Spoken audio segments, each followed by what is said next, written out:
Hello dear students. સો આજનો topic છે દ્વિપરિમાણમાં થતી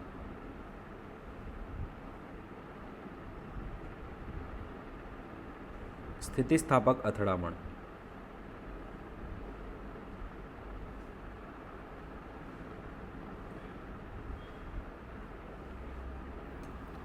હવે જો જ્યારે અથડામણ બે પરિમાણમાં થાય ત્યારે કઈ રીતે એને જોવી, તો ચાલો એનું તમને એક્ઝામ્પલ બતાવું કઈ રીતે કરવાનું. માની લો કે આપણી પાસે આ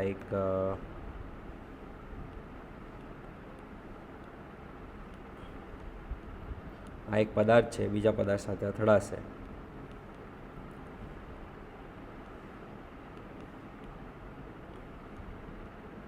અને અથડામણ બાદ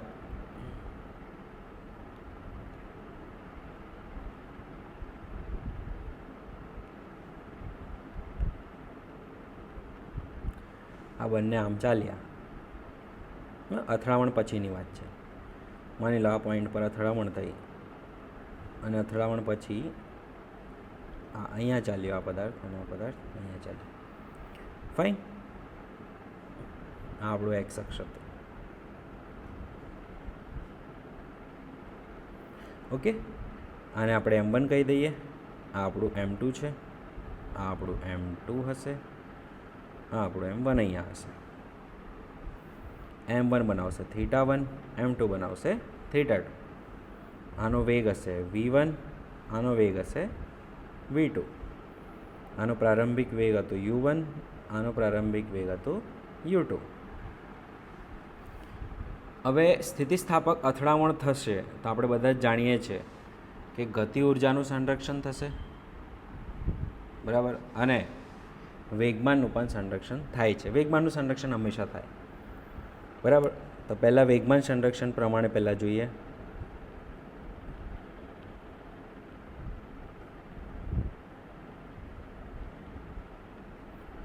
તો આપણે બધા જાણીએ છીએ પ્રારંભિક વેગમાન P ઇનિશિયલ તમારું હશે m1 u1 plus m2 u2. m2 u2 અને અંતિમ વેગમાન P ફાઇનલ. હવે જોજો બાળકો ધ્યાનથી, અંતિમ વેગમાન આપણને બે ચરણમાં મળશે. એક અહીંયા m1 v1 જે છે તમારો વેગમાન, એ m1 v1નો કોસ ઘટક, અને અહીંયા ઉપર તમને મળશે m1 v1નો સાઇન ઘટક. એ જ રીતે m2 v2નો કોસ ઘટક, અને અહીંયા માઇનસ m2 v2નો સાઇન ઘટક, બરાબર. હવે ચાલો, હવે બધા જ એક્સ દિશાવાળા ફાઇનલ વેગમાનની બાળકો આપણે વાત કરીએ ને, તો આપણી પાસે જો પહેલાં તો હું તમને કહી દઉં કે આપણી પાસે ખાલી એક્સમાં જ છે, વાયમાં બધું 0 છે. અને અહીંયા એક્સવાળાને પહેલાં સરવાળો કરી લે તો m1 v1 cos θ1 plus m2 v2 cos θ2 comma. હવે સાઇનવાળા કયા કયા રહે? m1 v1 sin θ1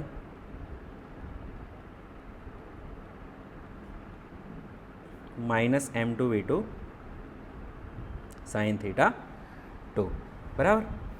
હવે અંતિમ વેગમાન ને પ્રારંભિક વેગમાન ઓલવેઝ સમાન હોય, તો આપણે એવું કહી શકીએ બાળકો કે આ જે m1 u1 plus m2 u2 છે એ આના બરાબર થશે, અને આ 0 એ આના બરાબર થશે. હવે પીઆઈ સદિશ બરાબર પી ફાઇનલ સદિશ હોય છે, તો આપણે એવું કહી શકીએ કે m1 v1 sin θ1 minus m2 v2 sin θ2, આ મહત્ત્વનું છે, તે બરાબર 0 હશે. આ એક સમીકરણ આપણને બહુ કામ લાગશે, જેથી આપણે કહી શકીએ કે ભાઈ m1 v1 sin θ1 બરાબર m2 v2 sin θ2 હોય છે હંમેશા. ક્લિયર? હવે નેક્સ્ટ વાત આપણે આગળ કરીએ તો ઉર્જા સંરક્ષણના નિયમ પ્રમાણે, ગતિ ઉર્જાના સંરક્ષણના નિયમ પ્રમાણે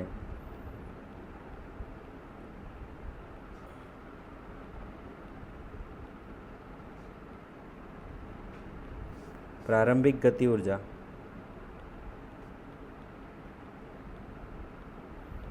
એ તમારી હશે half m1 u1 square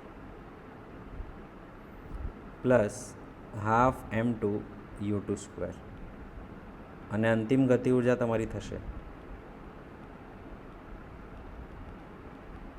half m1 v1 square plus half m2 v2 square. હવે કે ઇનિશિયલ બરાબર કે ફાઇનલ થાય તો half m1 u1 square plus half m2 u2 square બરાબર half m1 v1 square plus half m2 v2 square થાય છે always. Fine. આ આપણે બહુ સારી રીતે જાણીએ છીએ અને સમજીએ છીએ. ઓકે બાળકો, સો આ દ્વિપરિમાણમાં થતી સ્થિતિસ્થાપક અથડામણ માટેની આપણે વાત કરી, અને આની અંદર આપણે ઘણા અંશે એવું જોઈ શકીએ કે જો દળ સમાન હોય, બરાબર, આનો એક સ્પેશિયલ કિસ્સો છે, બરાબર, આનો કિસ્સો આપણે કરી શકીએ. હવે બાળકો, કિસ્સામાં એવું છે જ્યારે બંને પદાર્થોનો દળ સમાન હોય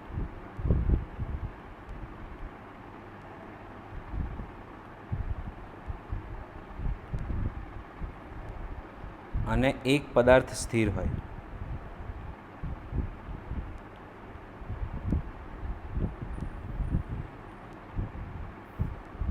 બે ગોળા છે, બંનેના કેવા છે, દળ સમાન છે અને એમાંથી એક પદાર્થ સ્થિર છે. માની લો તમારું m2 સ્થિર છે, બરાબર, અને m1 એને આઈને અથડાશે.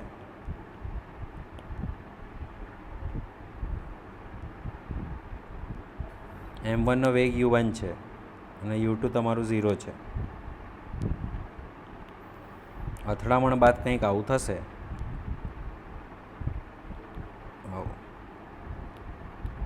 માની લો અહીંયાથી અથડામણ થઈ, આ પાર્ટી અહીંયા આગળ, બરાબર, આનો વેગ છે v1,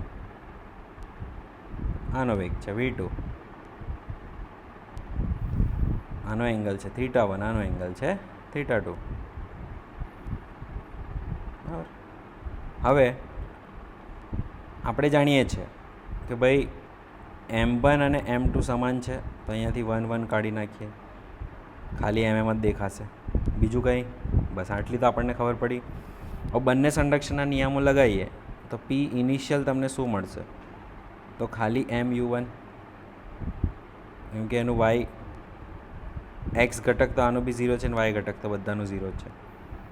p ફાઇનલ તમને શું મળશે, તો આના બે ઘટકો પડશે, જેવું ત્યાં પડ્યા હતા એવા ને એવા જ. આ તમારું થશે, ઓહ સોરી, θ2 આવશે, આ θ1 આવશે. આ તમારું આવશે v2 cos θ2, થીટા સાથે ચોંટેલું ઘટક cos, v2 cos θ2 ઉપર આવશે v2 sin θ2. આ આવશે તમારે v1 cos θ1, v1 sin θ1. તમે જોઈ શકો છો કે એક્સમાં બે વસ્તુઓ થાય છે. શું કે ભાઈ v1 cos θ1 પ્લસ એમ જોવા જઈએ તો એમ બધાની અંદર આવશે. વેગમાનની આપણે વાત કરી રહ્યા છીએ ને, તો એમ આવશે, અહીંયા એમ આવશે, અહીંયા એમ આવશે, બરાબર. આ બધા વેગમાનો છે, આ બધા વેગમાન છે. તો એમ મૂકવાનું છે આપણે. એમ ભલે પછી કોમન નીકળીને કેન્સલ થાય, પણ એકવાર મૂકવું પડશે. તો એમ v1 cos θ1 plus M v2 cos θ2, અને આ પાર્ટી તમારી માઇનસમાં હશે કેમ કે નીચે ડિરેક્શનમાં છે, તો આપણે એવું કહી શકીએ કે ભાઈ v2 sin θ2 minus M v1 sin θ1. હવે આને કમ્પેરિઝન કરીએ આની અને આની, તો આ 0 આવશે તમારું. તો તમે ડાયરેક્ટલી કહી શકો છો કે ભાઈ એમ v2 sin θ2 minus M v1 sin θ1 તે બરાબર 0. તો v1 sin θ1 બરાબર v2 sin θ2 એવું આપણે કહી શકીએ, સમીકરણ 1. અને બીજું, આનું ને આનું કમ્પેરિઝન કરીએ તો આપણને મળશે એમ u1 બરાબર એમ v1 cos θ1 plus M v2 cos theta two. અહીંયાથી બાળકો એમ કેન્સલ થશે તો આપણને મળશે U1 બરાબર V1 cos theta 1 plus V2 cos theta 2. Clear? આટલી વસ્તુ આપણને ખબર પડી ગઈ બહુ જ ઇઝીલી અને બહુ સારી રીતે આપણે આને કર્યું. હવે આપણે શું કરવાનું છે? ચાલો, આ આપણું સમીકરણ 1 થઈ ગયું. કાં તો સંરક્ષણનો નિયમ જ ખાલી પાલવીએ તો આ 1 થઈ ગયું તમારું, આ તમારું 2 થઈ ગયું, આ 2 થઈ ગયું. બરાબર? આને આપણે 1 માની લઈએ, 1A કહી દઈએ આને. ફાઇન. હવે જોજો, આની અંદર આપણે જાણીએ છીએ કે ભાઈ પ્રારંભિક અને અંતિમ અને પ્રારંભિક અને અંતિમ. તો તમે આ જે છે તમારું આ અંતિમ છે, આ શું છે? પ્રારંભિક છે. પ્રારંભિક 0 છે અને અંતિમ તમારું આટલું છે. ક્લિયર? હવે આ તમારું પ્રારંભિક કહેવાય, આ તમારું અંતિમ કહેવાય. તો હવે શું કરવાનું છે? સમીકરણ 1 એન્ડ 2 નો વર્ગ લઈ એકબીજામાં ઉમેરતા.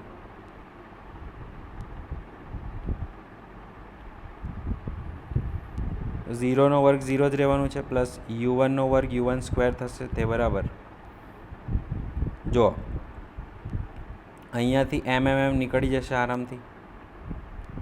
પહેલી બાજુ 0 સાથે જતા રહીએ, નીચે તો નીકળી જાય ને, કોમન નીકળીને કેન્સલ થાય. કેમ કે અહીંયા આપણે નથી લીધા, ત્યાં બી ના લેવાય. અહીંયા નથી લીધા તો અહીંયા બી નથી લેવાના. કોમન નીકળીને 0 નીચે મોકલી દો, 0 થઈ જશે.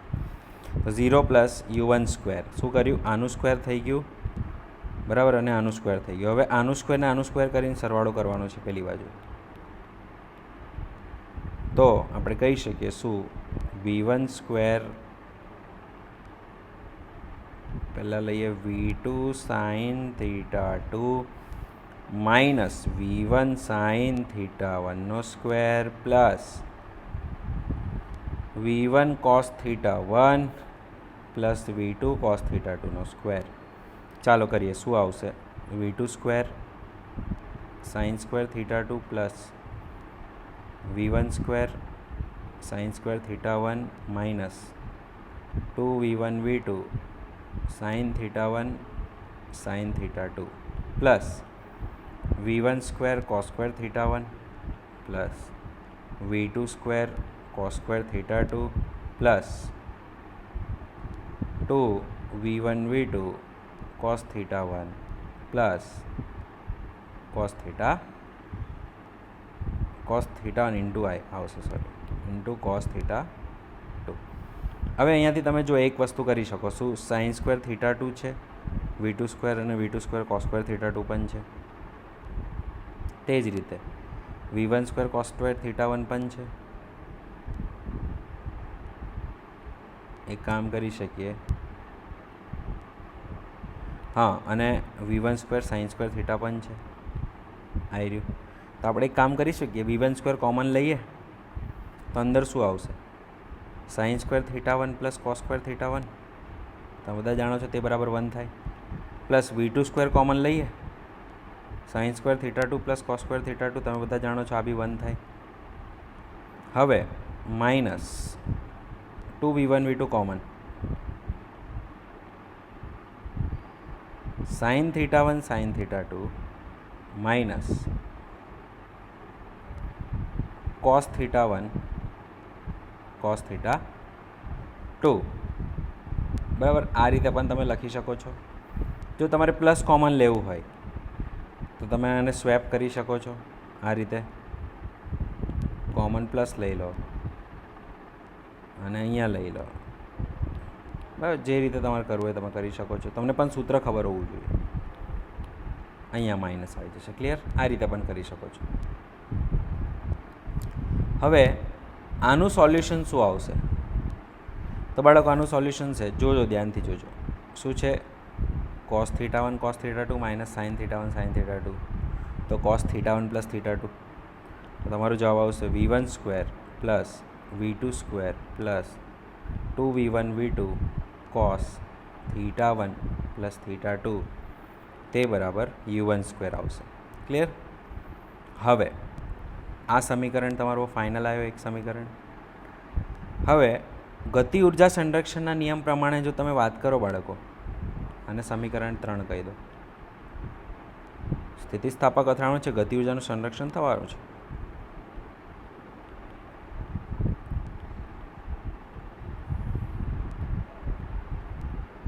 ગતિ ઉર્જા સંરક્ષણના નિયમ પ્રમાણે half M u1² is equals to half M v1² plus half M v2². Half M ઉડશે.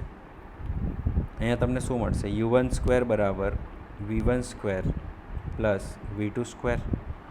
આને આપણે કહી દઈએ સમીકરણ નંબર 4. હવે સમીકરણ નંબર 3 અને 4ને સરખાવતા તમે જોઈ શકો છો કે આ તમારું 0 આવવું જોઈએ, તો જ તમારું આ બરાબર આ થઈ શકે છે કે નહીં? u1² ને તમે સરખાવો, તમે આવું કહી શકો સમીકરણ 3 અને 4ને સરખાવતા.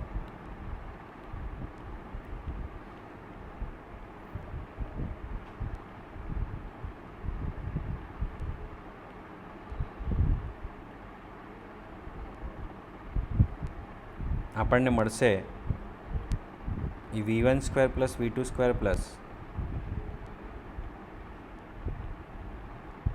2v1 v2 cos θ1 પ્લસ θ2 બરાબર v1² પ્લસ v2².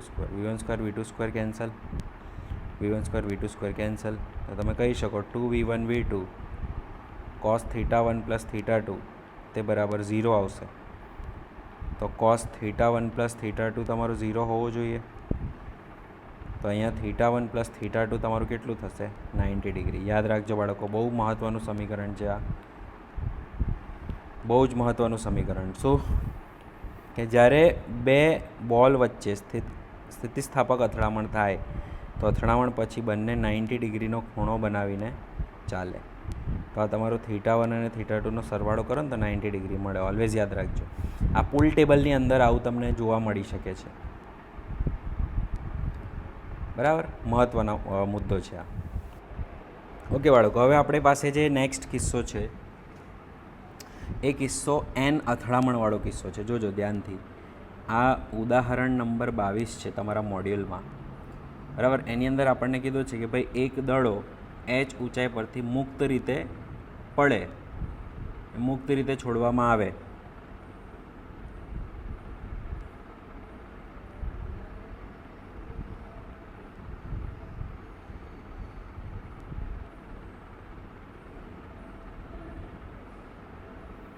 છોડવામાં આવે તો આપણે શું શું શોધવાનું છે? પહેલું કે ભાઈ n વખતે ઉછળ્યા બાદ દડાનો વેગ. બીજું શોધવાનું છે તમારે n વખત ઉછળ્યા બાદ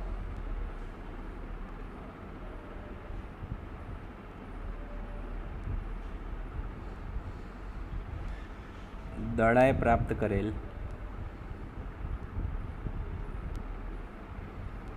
ઊંચાઈ. બીજું nth વખત ઉછળ્યા બાદ મહત્તમ ઊંચાઈએ પહોંચવા માટે લાગેલ સમય.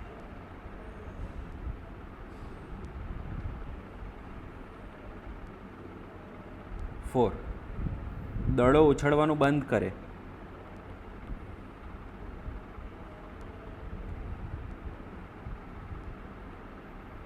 તે પહેલાં તેને આવરેલ કુલ અંતર.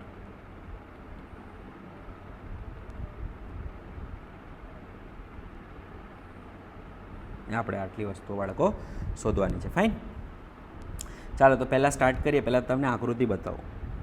ભાઈ આ દડો છે, માની લો તમે એને મુક્ત કર્યો h ઊંચાઈથી અને અહીંયા અથડાયો આ સપાટી પર. માની લો એ v1 વેગથી અથડાયો.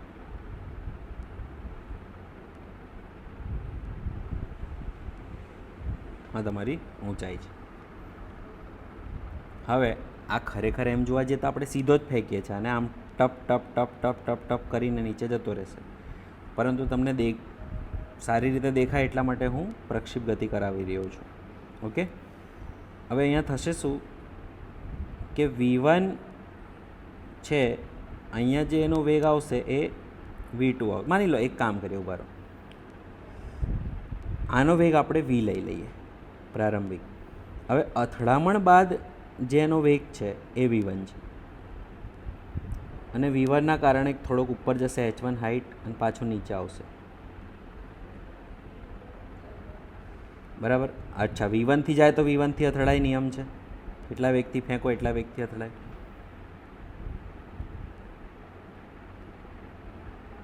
આ તારો V1 હતો તો અહીંયા તને V1 જ મળશે.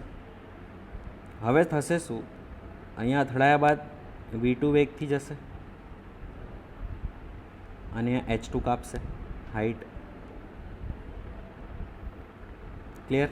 અહીંયા પાછો V2 થી અથડાશે, અહીંયા પાછો V3.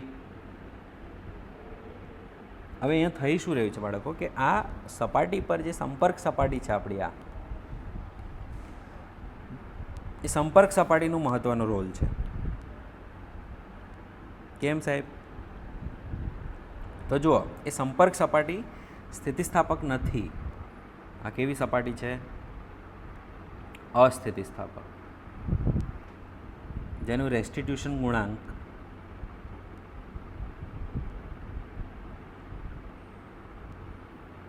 E છે. ફાઇન સાહેબ, રેસ્ટિટ્યુશન ગુણાંક શું હતું? ફરીથી કહો તો રેસ્ટિટ્યુશન ગુણાંક શું હતું? તો જુઓ બાળકો, અહીંયા અથડામણ પછી એનો વેગ ઘટી રહ્યો છે, હે ને? વેગ ઘટી રહ્યો એટલે તો નાની ઊંચાઈએ પહોંચ્યો અહીંયા.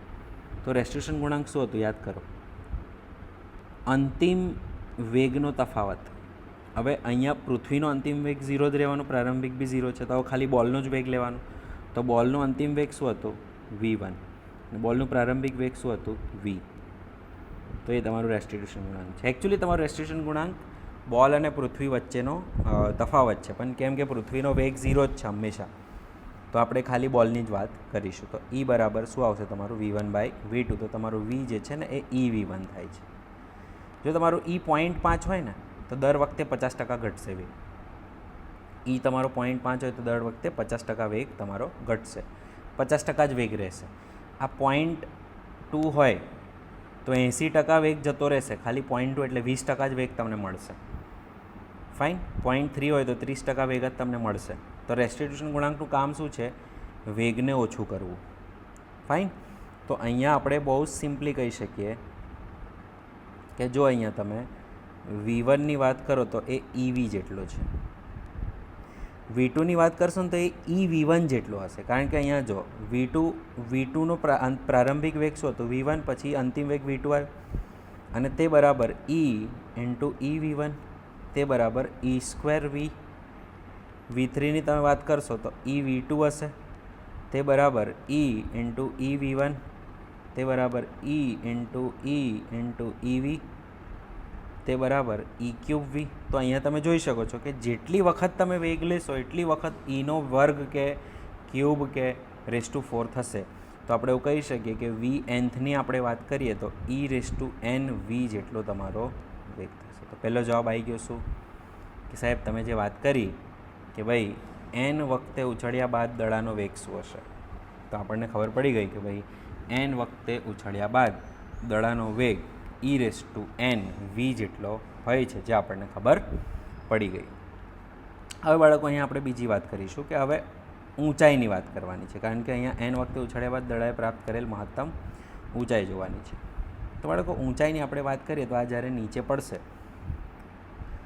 બરાબર, તો તમે એવું કહી શકો છો કે √2gh તે બરાબર V² બરાબર 2gh મળશે તમને, કારણ કે વિચારો, બરાબર, હાફ GT², કાં તો તમે V² - V02 બરાબર 2, અહીંયા વેગ 0 છે પ્રારંભિક, અંતિમ વેગ V છે, તે બરાબર 2gh મળશે. બરાબર. તો જ્યારે દડાને મુક્ત કરવામાં આવ્યો હતો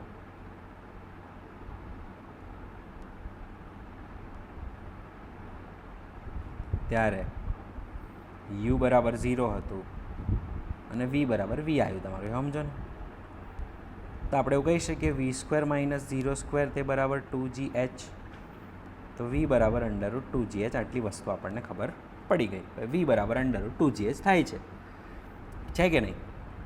હવે એ જ રીતે V1 સ્ક્વેર બરાબર અંડરરૂટ 2GH1 થાય?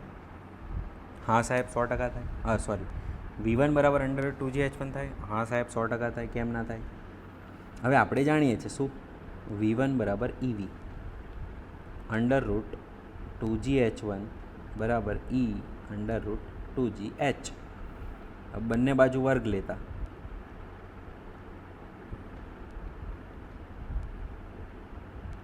આપણને મળશે 2GH1 બરાબર E square 2GH. 2G cancel, તો H1 બરાબર E સ્ક્વેર H. એ જ રીતે H2 બરાબર E સ્ક્વેર H1 થાય, તે બરાબર E square into E square H થાય, તે બરાબર E⁴H થાય. H3 બરાબર E⁶H થાય, H4 બરાબર E⁸8H થાય. તો આપણે એવું કહી શકીએ કે HNની જો તમે વાત કરશો તો E⁴2n ઇન્ટુ H થશે. આ બીજો મહત્ત્વનું સમીકરણ આપણને મળી ગયું. પહેલો મહત્ત્વનું સમીકરણ હતો વેગ. તો વેગ જો E⁴n થી બદલાય છે, પણ હાઇટ શાનથી બદલાય છે? E⁴2n થી બદલાય છે. ફાઇન બેટા, ઇઝી. હવે એ જ રીતે આપણને એક વસ્તુ ખબર પડી ગઈ કે ભાઈ H1 બરાબર E⁴2H છે, H2 બરાબર E⁴4H છે. આટલી વસ્તુ આપણને ખબર પડી ગઈ. હવે H1ને તમે કહી શકો કે હાફ GT1 સ્ક્વેર તે બરાબર E square half GT square થાય. જ્યાં પહેલી વખત પડવાવાળો જે સમય છે, અહીંયાથી જે પડે છે એમાં T સમય લાગે અને T1 સમય લાગે છે ઉપર જવા માટે કે પડવા માટે. મહત્તમ ઊંચાઈથી નીચે પડવા માટેની આપણે વાત કરી રહ્યા છીએ. જો અહીંયાનો જે સમય છે નીચે પડવાનો T છે, ઉપર જવાનો સમય T1, નીચે આવવાનો સમય પાછો T1, ઉપર જવાનો સમય T2, નીચે જવાનો સમય પાછો T2, T3, T3. પહેલો એક જ વાર છે, બીજા બધા બે વાર ડબલ છે. એટલે જ્યારે કુલ સમય લઈશું ને તો આ વસ્તુને ધ્યાનમાં રાખીશું આપણે. Hને તમે હાફ GT સ્ક્વેર બી કહી શકો છો, કારણ કે આપણે સમીકરણ જાણીએ છીએ ગતિના નિયમો. તો અહીંયાથી હાફ G ઉડશે બાળકો. તો આપણે અહીંયા કહી શકીએ કે T1 સ્ક્વેર બરાબર E square T square, T1 બરાબર ET કહી શકાય બાળકો ઇઝીલી, બરાબર? તો અહીંયા તમે કહી શકો ભાઈ Tn બરાબર E⁴n ઇન્ટુ T હોય છે. Tn બરાબર શું છે આપણું? E⁴n into T. ઇઝી. હવે નેક્સ્ટ બાળકો આપણે વાત કરીશું કે જ્યારે કુલ સમય તમે શોધો, n અથડામણ સુધીનો કુલ સમય કેટલો હોય એની આપણે વાત કરીએ. તો કુલ સમય T બરાબર પહેલો T સ્મોલ T એકલો જ ખાલી, જો પહેલો સ્મોલ T એકલો જ, કંઈ ગયો આવી રહ્યો, પહેલો સ્મોલ T એકલો જ, હા T સમય, પછી T1 એટલે 2T1, T2 એટલે 2T2. ક્લિયર? તો તમને અહીંયા શું મળશે? T બરાબર capital T equals to T plus 2T1 plus 2T2 plus 2T3 plus dot સુધી જતો રહેશે. તે બરાબર T plus 2 into E⁴1T, 2 into E⁴2T, 2 into E⁴3T. શું કોમન નીકળશે? T એકલો જ રહેશે અહીંયા, પ્લસ અહીંયા 2T કોમન નીકળશે, E plus E square plus E⁴3 plus E⁴4 plus dot ચાલતું રહેશે. ક્લિયર? તે બરાબર T પ્લસ 2T ઇન્ટુ આવો કોઈ બી શ્રેણી હોય, આવી કોઈ પણ શ્રેણી હોય તો પહેલો ટર્મ છેદમાં 1 માઇનસ આનો ને આનો ગુણોત્તર એટલે e, બરાબર ને, આનું સમીકરણ છે. તે બરાબર આપણને મળશે 2t plus 2te upon 1 minus e. તે બરાબર 1 minus e into T plus 2te upon 1 minus e. તે બરાબર t minus te plus 2te by 1 minus e. તે બરાબર 1 plus te upon 1 minus e. તે બરાબર આપણે આવું કહી શકીએ કે 1 પ્લસ e ઇન્ટુ ટી છે ને, ટી કોમન છે, આવું કહી શકીએ ટી પ્લસ ટી ઈ, હા ને. તો 1 plus E common into T upon 1 minus E. Clear? તો આ પહેલાં માટે લાગતો સમય, જો ખાલી તમને હાઇટ આપી હોય, જો ઊંચાઈ આપી હોય, જો ઊંચાઈ આપેલ હોય તો આપણે જાણીએ છીએ કે ભાઈ h બરાબર હાફ gt સ્ક્વેર થાય છે, ટી સ્ક્વેર બરાબર 2h બાય જી થાય, ટી બરાબર √2h. કેમ કે ખાલી એવું જ કહેશે આટલી ઊંચાઈથી ફેંકતા શોધો, ટી આપેલું નહીં હોય, તમને શોધવું પડશે. તો તમારે 1 plus E upon 1 minus E into √2h by G કરશો તો તમને n અથડામણ પછીનો કુલ સમય મળશે. ક્લિયર બેટા? હવે n અથડામણ પછી કાપેલ કુલ લંબાઈ,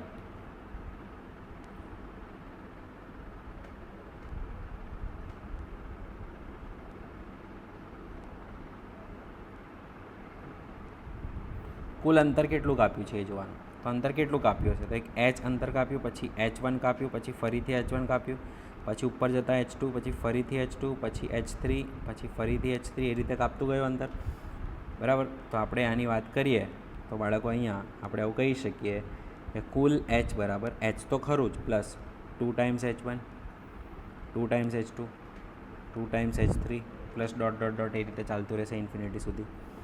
તે બરાબર h plus 2 into E square h, 2 into E raise to 4h, 2 into E raise to 6h, યાદ છે ને 2 રેસ ટુ n હતું. તે બરાબર h પ્લસ 2h કોમન. હવે અહીંયા છે ઈ સ્ક્વેર પ્લસ, સોરી, હા, E square plus E raise to 4 plus E raise to 6 plus up to dot dot dot ચાલતું રહેશે. ક્લિયર? તો અહીંયા જો બાળકો આપણે જોઈએ તો તે બરાબર h plus 2h E square common નીકળી જાય. હજી બી અહીંયા શું થશે તમારું? 1 plus E square plus E raise two 3 plus E raise to 4 plus આવી રીતે ચાલ્યા કરશે, એક એક એક એક. હવે આપણે અહીંયા પણ જોયું હતું એ કઈ રીતે આપણને આનું એક્સપેન્શન મળશે. તો h plus 2h E square, આનું તમારું આવડશે 1 અપોન 1 માઇનસ ગુણોત્તર લઈએ તો ઈ સ્ક્વેર મળે. તે બરાબર h plus 2h E square upon 1 minus E square. તે બરાબર 1 minus E square into h plus 2h E square upon 1 minus E square. તે બરાબર h minus h E square plus 2h E square upon 1 minus E square. તે બરાબર h plus ખાલી h E square રહેશે upon 1 minus E square. તે બરાબર 1 plus E square into h upon 1 minus E square. આવી ગયો આપણો જવાબ. તો કુલ અંતર h બરાબર 1 plus E square upon 1 minus E square into h. તો બાળકો જુઓ કેટલી બધી વસ્તુઓ આપણને ખબર પડી ગઈ. તો અહીંયા તમને સમરાઇઝ કરી દો, બધા જ સૂત્ર તમને મોડે જ હોવા જોઈએ. જો આનું કોઈ બહુ મહત્ત્વ, કોઈ એટલું બધું એ નથી કે ઓહો બહુ અઘરું છે, બહુ સિમ્પલ છે. સિમ્પલ. પહેલી એક વસ્તુ શું જોઈએ કે ભાઈ વી, કોઈ પણ nth વાળો વી હશે nth અથડામણ પછી એ ઈ ઇન્ટુ વી જેટલો હશે. કોઈ પણ nth અથડામણવાળો h હશે એ E raise to 2n into h હશે. કોઈ પણ nth અથડામણવાળો સમય હશે, મહત્તમ ઊંચાઈ જવાવાળો સમય, એ ઈ ટી જેટલો હશે. કુલ સમય તમારે ટી શોધવું હોય તો 1 પ્લસ ઈ અપોન 1 માઇનસ ઈ. કુલ h શોધવું હોય તો 1 plus E square upon 1 minus E square. h શોધવું હોય તો ઇન્ટુ h કરવાનું, ટી શોધવું હોય તો ઇન્ટુ ટી કરવાનું. પૂરું. આવી ગયા બધા સૂત્રો, બરાબર. હવે આનો ઉપયોગ ખાલી સૂત્રના સ્વરૂપમાં જ આવશે, કોઈ તારવણી કે કોઈ સાબિતી કરવાની કોઈ જરૂર નથી. આટલું સૂત્ર યાદ રહે એટલે તમારો બેડો પાર, પૂરું. આટલી વસ્તુ તમને યાદ રહે એટલે તમારું કામ થઈ ગયું બાળકો, પૂરું. ક્લિયર બેટા? ઇઝી. ઓકે બાળકો, આપણે જે સંઘાતો ભણ્યા એના બેઝ પર એક NCERTનો ઉદાહરણ છે 6.12, એને થોડુંક સમજીએ કે ભાઈ ન્યુક્લિયર રિએક્ટરમાં એક ઝડપી ન્યુટ્રોન આશરે 10⁻7 મીટર પ્રતિ સેકન્ડને 10⁻³ મીટર પ્રતિ સેકન્ડ જેટલો ધીમો પાડવો જરૂરી છે. તો બાળકો, ન્યુક્લિયર પ્રક્રિયાઓ એવી પ્રક્રિયાઓ હોય છે કે એની અંદર યુરેનિયમ જે હોય છે, યુરેનિયમની જ્યારે તૂટે, એનું વિખંડન થાય તો એના અંદરથી નાના નાના ન્યુટ્રોન્સ નીકળતા હોય છે. 3 નાના નાના ન્યુટ્રોન્સ નીકળતા હોય છે જે બીજા યુરેનિયમ સાથે અથડાઈને એ ચેઇન રિએક્શન ચાલુ રાખે. શૃંખલા પ્રક્રિયા કહેવાય એને, આપણે 12મા ધોરણમાં ભણીશું. હવે આ ન્યુટ્રોન્સ છે ને, એ ન્યુટ્રોન બીજા સાથે અથડાઈને પ્રક્રિયા આગળ ચાલુ રાખે એ માટે જરૂરી શું છે? બીજા 3 ડ્યુટેરિયમ સાથે અથડાઈને પ્રક્રિયા આગળ ચાલુ રાખે એના માટે જરૂરી શું છે? તો ભાઈ આની ઉર્જા જે છે, આમની ઉર્જા ઓછી હોવી જોઈએ. આમની ઉર્જા બહુ વધારે હોય છે, 10⁻7 મીટર પ્રતિ સેકન્ડની ઝડપ હોય છે. તો વિચારો, ગતિ ઉર્જા વધારે હોય છે, એમની મોટી હોય છે, અને એટલી ગતિ ઉર્જાથી સક્સેસફુલ કોલિઝન નહીં થાય, સક્સેસફુલી આને તોડી નહીં શકે. હવે તમે એવું કહેશો, સર ગતિ ઉર્જાથી વધારે તૂટે તો સારું નહીં. ના, ખરેખર એને થર્મલ ન્યુટ્રોન જોઈએ, ને થર્મલ ન્યુટ્રોનની ઉર્જા બહુ ઓછી હોય છે. બરાબર, બહુ વધારે ઉર્જાથી નહીં તૂટે, ઓછી ઉર્જાથી તૂટશે. ન્યુક્લિયર રિએક્શન છે, અને આપણે બહુ ડિટેલમાં સમજીશું 12મા ધોરણમાં કેમ આવું હોય છે, કારણ કે માસ ડિફેક્ટ, દળ ક્ષતિ, આ બધી વસ્તુઓ સમજવી જરૂરી છે. એના પછી તમે આ પ્રોસેસ સમજશો. પણ અહીંયા આને ઓછું કરાવવા માટે અથડામણો કરાવવામાં આવે છે, કારણ કે ન્યુટ્રોન તો કેવો છે? ન્યુટ્રલ છે. જો ઇલેક્ટ્રોન હોત કે પ્રોટોન હોત, બરાબર, ઇલેક્ટ્રોનને હું શું કરત? કોઈ પ્લસ વિદ્યુત ભારિત વસ્તુ પાસે લઈ આવું તો એની ગતિ વધી જાય, અને જો કોઈ બીજા ઋણ વિદ્યુત ભારિતવાળી વસ્તુઓ પાસે એને લઈ આવું, આને આમ મૂકી દઉં, તો આની ગતિ ધીમી પડી જાય, કારણ કે માઇનસને જોઈને આ માઇનસની ફાટે એટલે પાછળ જાય, પાછો રિટર્ન જાય. એટલે આની ગતિ તમારે ઓછી કરવી હોય તો માઇનસને સામે લઈ આવો તો ઓછી થઈ શકે. આની ગતિ તમારે ઓછી કરવી હોય તો તમે પ્લસને સામે લઈ આવો તો ઓછી થઈ શકે છે. બરાબર, આ પ્લસની સામે લઈ આવો, જો કોઈ પ્રોટોન દોડીને આવતો હોય ને કોઈ પ્લસને મૂકી દો તો ઓછી થઈ જાય. પણ તમે ન્યુટ્રોનની ગતિ પ્લસથી બી ઓછી નથી કરી શકતા, કે તમે ન્યુટ્રોનની ગતિ માઇનસથી પણ ઓછી નથી કરી શકતા. એનું કારણ એ છે બાળકો કે આ પાર્ટી ન્યુટ્રલ છે, એની પાસે કોઈ વિદ્યુતભાર નથી. તો હવે આની ગતિ તમારે ઓછી કરવા માટે આપણે ડ્યુટેરિયમ સાથે અથડામણ કરાવીએ છીએ. બરાબર, હેવી વોટર જે હોય છે ને, D2O, એની અંદર રહેલ ડ્યુટેરિયમ સાથે એની અથડામણ થતી હોય છે. તો અહીંયા આપણે વાત કરીશું કે ભાઈ ડ્યુટેરિયમ સાથે અથડામણમાં કેમ ન્યુટ્રોનની ઉર્જા જતી રહે આટલી બધી. તો માની લો કે આ તમારો ન્યુટ્રોન છે,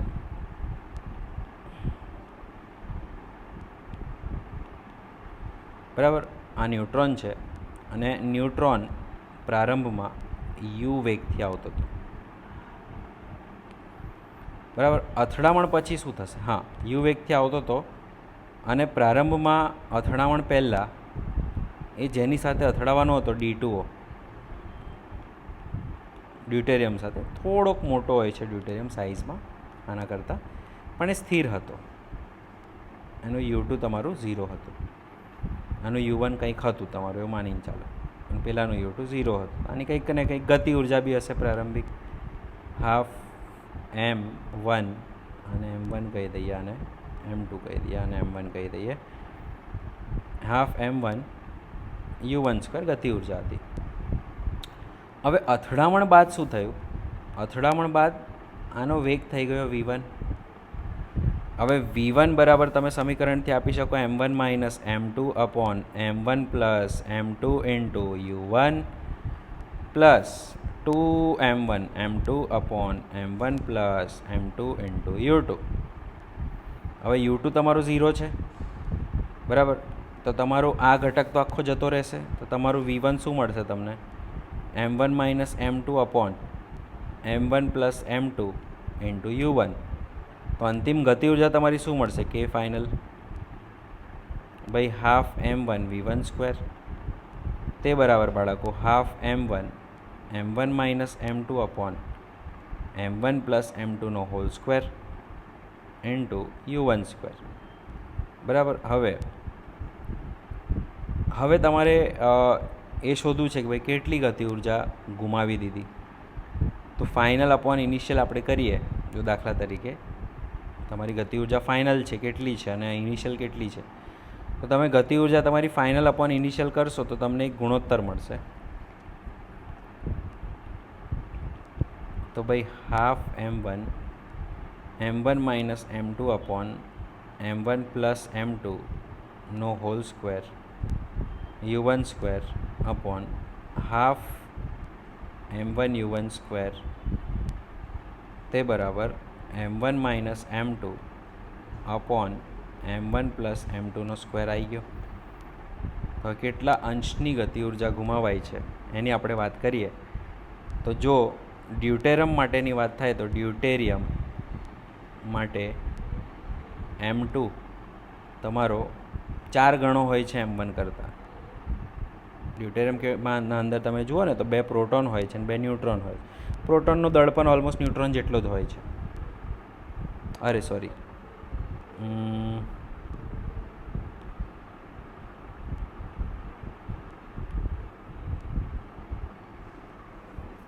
4 ગણો નહીં હોય યાર, હાઇડ્રોજન 2 ગણો હોય છે. સોરી, 2 ગણો હોય છે.